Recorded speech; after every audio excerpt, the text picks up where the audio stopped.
Koala policy, of all things, threatened the New South Wales coalition relationship some 6 months ago. Now that stoush seems to have finally ended, with the state Nationals and Liberals agreeing to remove red tape for farmers. Conservationists are outraged about that deal. What did you make of the compromise? Well, I've listened to James Jackson, the President of New South Wales Farmers, this morning, actually, and he made exactly the point.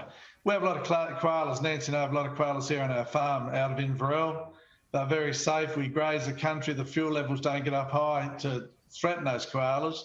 The koalas are threatened and burnt in the national parks. And here we've got governments, Matt Keane, a minister, saying we need to do this, we need to do that. What Matt Keane needs to do is manage the national parks with hazard reduction burning, keeping the fuel levels down. I wrote a column on this in September last year for the Australian newspaper, actually, and made a point.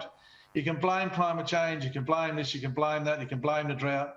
The fact is, you can't lock country up and leave it and just let it grass up, dry out, the lightning strikes or whatever, the fire goes through and burns the koalas.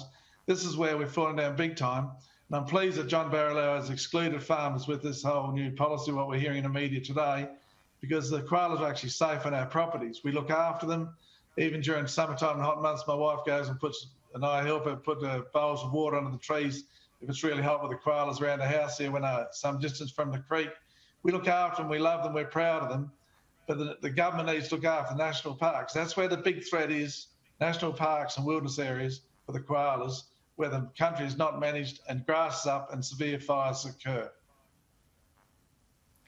You mentioned the drought, the bushfires. It's been a rough run for farmers, as we know, in recent years. Yeah. More recently, we've seen China trade threats impacting exports as well. You mentioned you're out there in Inverell. How is morale on the ground among those that you speak to in your parts of the woods?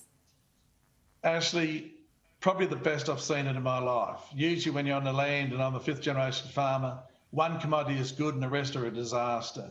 We've now got cattle prices, extreme cattle prices, lamb prices are very high, mutton prices are high, wool prices are increasing, cotton's looking good.